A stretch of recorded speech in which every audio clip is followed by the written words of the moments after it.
If Capcom's marketing strategy for Resident Evil Veronica is the same as Resident Evil Requiem, then that is a huge mistake. Let me explain why. Resident Evil Requiem is the fastest selling Resident Evil game of all time, but it should have sold even more copies, as there was one major problem: the marketing. If I was the marketing department for Resident Evil Veronica, I would make it impossible to ignore. So in this video, I'm going to break down exactly how I'd make Veronica Remake even bigger than Requiem, just through S-tier marketing. No need for Leon to get topless. Hey, I'm Robbie. I have 10 plus years working in the gaming industry on AAA and indie titles, from Just Cause 4 to Outriders to Killer with Fire.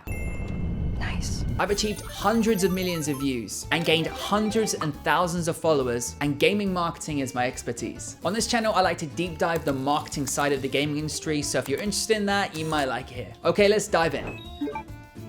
First, let me explain the problem I'm attempting to solve today. To me, the biggest flaw in Resident Evil Requiem's marketing was a complete lack of risk. I find it quite corporate, a little safe, and a little bit predictable. The standard game trailer reveals, the collab with Porsche and a watch company, the bus overlays, it was a very standard game rollout, which works, but it didn't add anything to the cultural conversation. So why does adding to the cultural conversation matter? Because this is the difference between a video game series like Grand Theft Auto, which has integrated itself into not only meme culture but popular culture. That's become a household name even your parents know. And Resident Evil, which in theory should have the same influence on mainstream culture.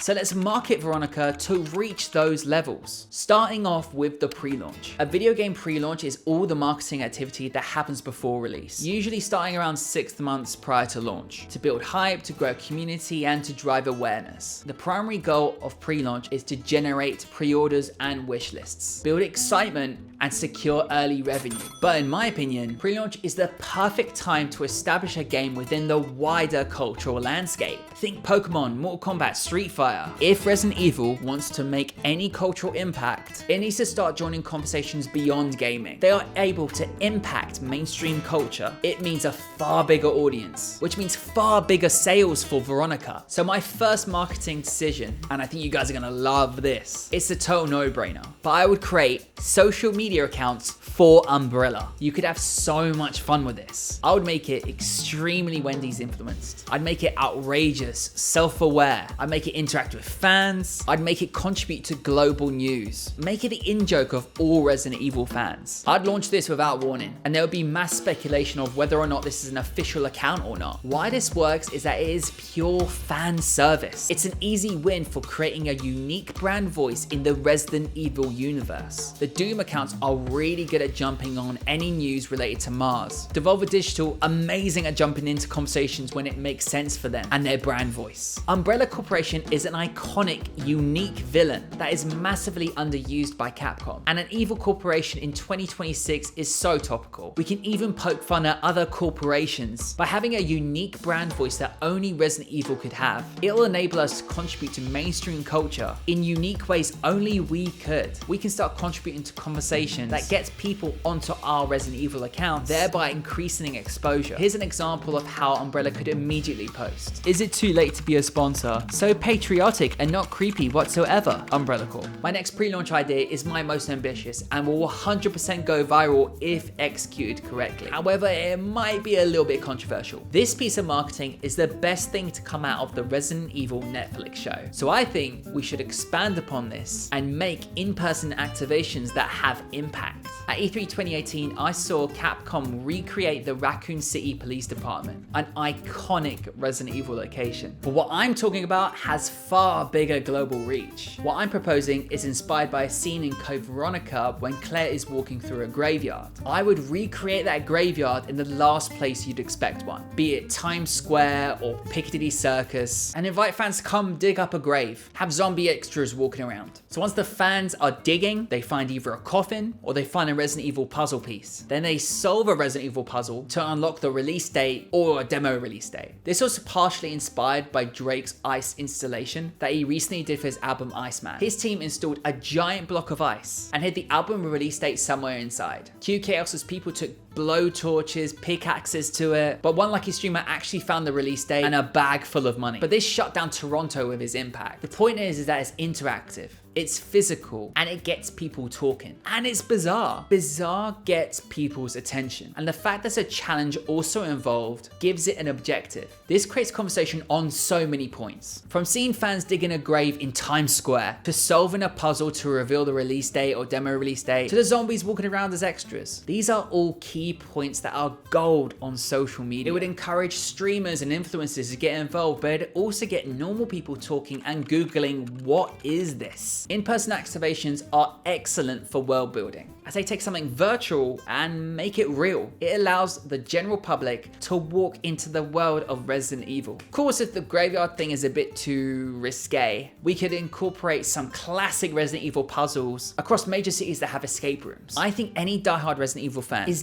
dying to get their hands on a real life Resident Evil puzzle. So gamifying the launch day into some kind of puzzle would be a great way of revealing the game and demo release date without relying on some standard live stream. Okay, let's talk merch, because merch is a really fun way of ramping up to a launch. And there are so many iconic Resident Evil visuals and items that Capcom are not currently making. Starting off big, I propose, and hear me out here, a Resident Evil limited edition coffin. What the fuck? Now, this is largely inspired by Supreme, who are selling a branded coffin later this year. This alone was newsworthy, and what better IP than Resident Evil to sell a coffin? Yeah, it might be considered a little tasteless, but it's a high risk, high reward tactic that gets people talking. Essentially, what I want to do is what Richard Dixon did with Barbie. Richard has been brought into Mattel and Gap, and he's the guy you bring in when you want something brought back from the dead. No pun intended. With the Barbie film, there were so many collaborations. From Burger King to Crocs to toothbrushes, Barbie was inescapable. And it turned the movie just from a film to an event. This is what I would do with Veronica. I would do mass relevant collabs to elevate our launch to a moment. So I do collaborations with Lego, an energy drink inspired by the T-Virus. I'd even sell a limited edition vinyl of all the savoring music from every Resident Evil. I just know that would send all Resident Evil fans wild. There's just so much you can do with the T-Virus alone with food and drinks that could be really unique.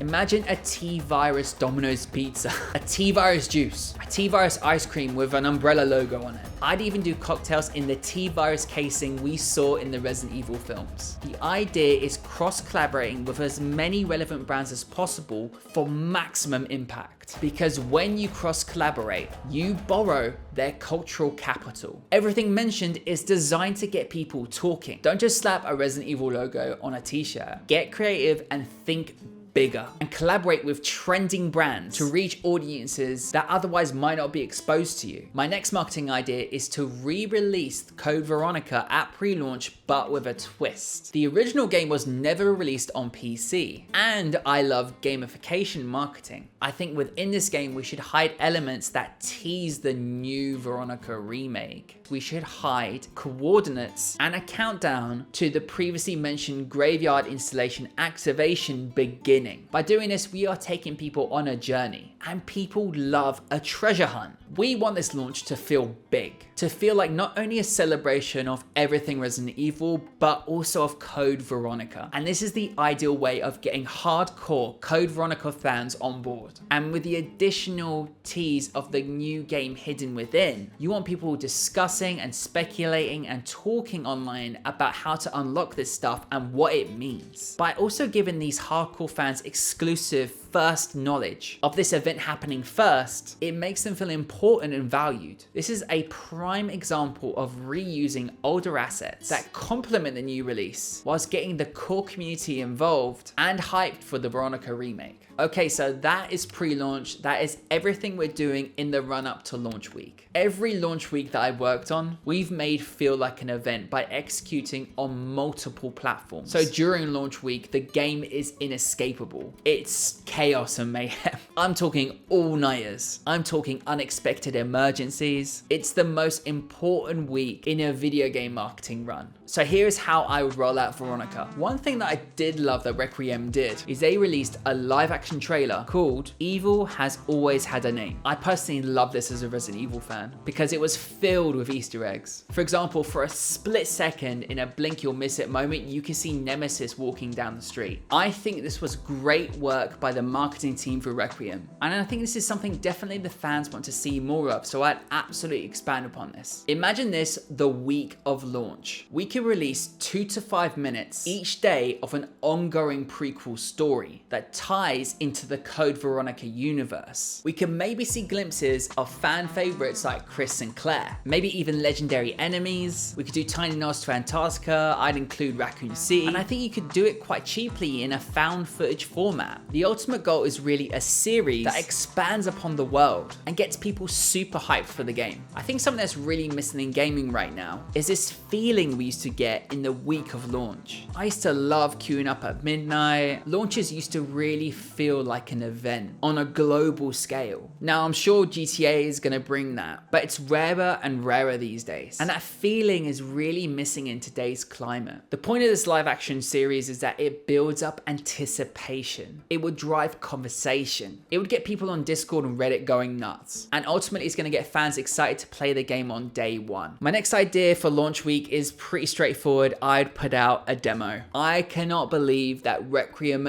never did this. I do not understand how Requiem only just released a demo this month in June 2026 when the game was out in February 2026. This is just a massive opportunity missed. From my experience in the previous games I've worked on, the demo in itself is a marketing beat. Not only are you getting fans invested, you're getting them hyped, you're getting them excited. If your demo is strong, naturally word of mouth is going to carry that. Word of mouth spreads fast and it primes you for an even bigger launch.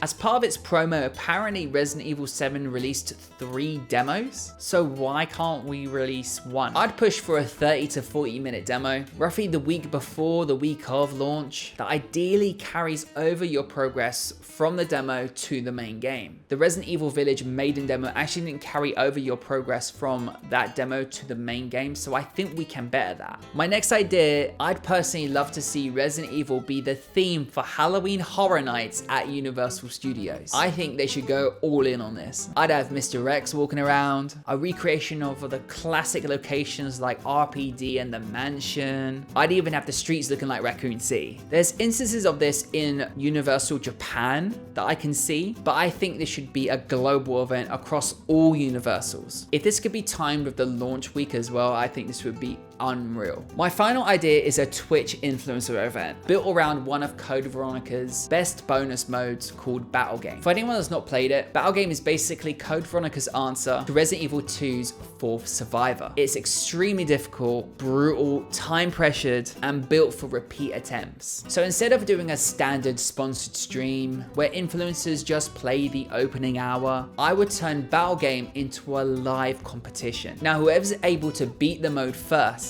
wins a major Resident Evil prize, including 100 game codes for them to give away to their audience. That last part is important because that gives a further reason for their audiences to really care. They're not just watching someone play Resident Evil, they're actively cheering them on because if their streamer wins, they might win the game too. Suddenly, every influencer chat becomes part of the campaign. Fans are spamming advice, arguing over strategies, and pushing their creator to just keep going. You can even add Twitch drops for viewers to watch the live event, like umbrella cosmetics for in-game, profile items, or exclusive in-game charms. So once the first creator unlocks and completes that as well, we unlock an exclusive first look at something the fans have not seen yet at all. Be it a new enemy type, Wesker, a look at Steve. It's another incentive on top of many. So to summarize, Resident Evil Veronica does not need another marketing campaign like Resident Evil Requiem's. It needs a scroll-stopping campaign. Umbrella Corporation should feel like a living brand. The original Code Veronica should be brought back in a way that turns fans into detectives. Merch should be weirder and more collectible. The demo should become its own launch marketing beat. And launch week itself should feel like Resident Evil is a global event. You are not just promoting a game, you're creating moments that force forces people to react. And that's where I think Requiem left money on the table. Requiem's campaign felt too safe to become a cultural moment. So if Capcom wants Resident Evil Veronica to be bigger than Resident Evil Requiem, the answer is not just more game trailers. It's about taking more risks, more events, more world building. And the world of Resident Evil is so well loved, it's an easy win.